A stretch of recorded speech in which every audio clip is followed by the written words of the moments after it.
I'm pulling out of my driveway in a 12-passenger van with 8 of my closest friends. You know what that means. It's time for the drive to KubeCon. Okay, so today we're driving 844 miles to Madison, Wisconsin. So it's going to be an extra long episode today. Anyway, what I thought I'd do to fill the time is just choose a random card and then tell all the stories about the design of the card and let you in behind the scenes into how the card was made. Okay, so the first card we have is Timberwatch Elf. It's 2 and a green for a creature elf.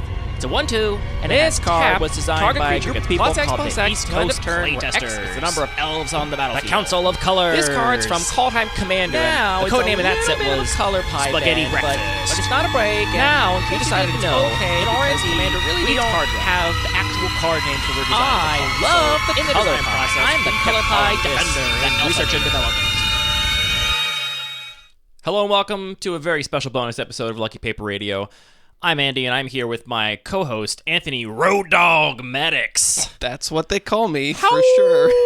The Road Dogs are ready to roll. With a lot of magic cards in a big van. Yeah, by the time you are hearing this, we are somewhere between Baltimore, Maryland, and Madison, Wisconsin, in a 12-passenger van with 8 people, and so many magic cards, making our way to KubeCon. We want to do a quick bonus episode just to know everybody the details of KubeCon. So, first of all, if you are going to be there, we are excited to meet you. So you should come up and introduce yourselves. We don't know what you look like, but you can know what we look like, because I'm going to be tweeting out a picture of us at the beginning of the event. So if you're looking for us, you know who to look for. Or just, listen for the sound of our voices at the cube tables. Creepy. Very creepy, but also a possibility. So yeah, come say hi if you're a listener to the show. Anthony, what are you bringing to KubeCon with you? I'm bringing all kinds of stuff. Well, I'm bringing my regular cube and my turbo cube, which are both going to be featured cubes at the event. So anybody who's going, I hope will sign up and give those a try. Especially, honestly, the regular cube, because it's my baby and I love it. And I think it's a fun, novel environment. I'm also going to be bringing any opportunity to drag the turbo cube. Look, I just want to highlight the regular cube a little bit. That's all. I'm also going to be bringing my battle box with me, and I believe so. Thursday is just going to be a free-to-play day, so outside of the structured events, if you want to do some grid drafts or whatever of some cubes, I'm down to do that, and also to play out my battle box a little bit. Yeah, we're in town all day Thursday, so if anything fun's going on, holler at us on Twitter or Discord. Let us know. We'd like to be invited to things.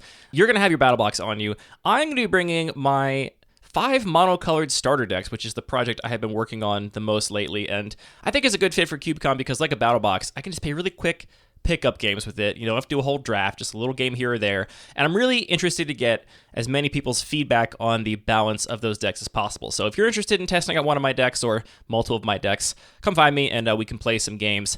I did mess up my TCG player order. Oh no. Somewhere between the mass entry and the card optimizer, all of the green cards got removed. I don't know how this happened. I mean, they were the last ones in order, so I think maybe there was like a line limit or something on the mass entry, and I didn't notice. So the green deck's mostly proxied because I messed up, so that's a bummer. But the other decks are there, and they're all ready to go, so I'm excited to play some of those things out. If you are not going to be at KubeCon, maybe we should have said this earlier. Oh well, it's not a short episode, they can get to here. If you're not going to be at KubeCon, you can still participate in the fun. KubeCon is going to be streaming all weekend. So during every draft window, and there are 3 on Friday, 3 on Saturday, and 3 on Sunday, as well as a feature draft on Thursday night of a special team draft of the Wisconsin players of Sam Black, Caleb Durward, and J-Bro are going to be facing off against Team WotC, which is Gavin Verhey, David McDarby, and Gwen Decker, who I guess works for WotC now. News to me. Wizard. News to me. So that'd be fun to watch on Thursday. Be really exciting to watch. Yeah, so if you want to tune into some of the coverage, we don't get that much Paper Cube coverage, so this is a rare opportunity to watch some people play some Paper Cube. And I am very excited to say that I'm going to get a chance to try my hand at commentary on Friday night. So the Friday night pod, which starts at 6:30 Eastern or 5:30 Central. And those times are rough estimates. It might be somewhere around there. You can see me and Justin Parnell doing commentary on a cube that evening.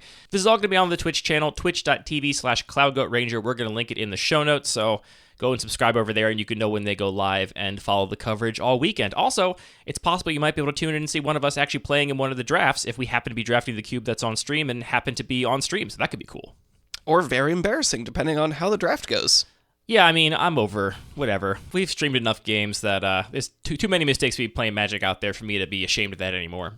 Anything else you want to say, Anthony, to people that might be coming up to you at KubeCon? I mean, I just re-emphasize, I'm really excited to go and play a whole bunch of different cubes, but I'm even more excited just to meet a lot of the people that we've been interacting with through the internet for as long as we've been doing this podcast, or a lot longer in some cases. So yeah, really excited to meet everybody. Print out a picture of your avatar and tape it to your forehead with your screen name. That way we know who you actually are. Because I only know you all as like, a picture of a possum and a picture of a warthog and... Are you implying that Maramus is not actually a possum? I mean, we all know the Marmoset is a possum. This is fact. This is just an example. This is fact. So yeah, I'll print out a picture of a sapperling and put it on the back of my head. So yeah, let us know who you are, and looking forward to hanging out with everybody. So I hope the drive's going well. We scheduled this episode to come out while we're in the middle of our drive, so fingers crossed everything's going good, and we'll see you all in Wisconsin, or we'll see you on the stream. That's it for this bonus episode of Lucky Paper Radio. The small amount of music in this episode is produced by DJ James Nasty, Magic Cards, blah, blah, blah, Wizards of the Coast. Anthony, thanks for going to KubeCon with me. This is going to be fun. Hey, thank you. I mean, you've done so much of the organizing, which is really invaluable, and I think that everybody appreciates that. I have just become my father. I rented a 12-passenger van, and I'm piling my friends into it. Every Christmas, my father would rent a 12-passenger van to drive his entire family up to northern New Jersey to see his mother for her birthday, which was Christmas Eve. And I always thought it was like kind of ridiculous. I mean, when I was a kid, I really enjoyed it. It was fun. And then as I got older, I was like, do we really have to all get in a van? Like, I'm in college now. Can we just like take separate cars? And no, we always get a 12-passenger van.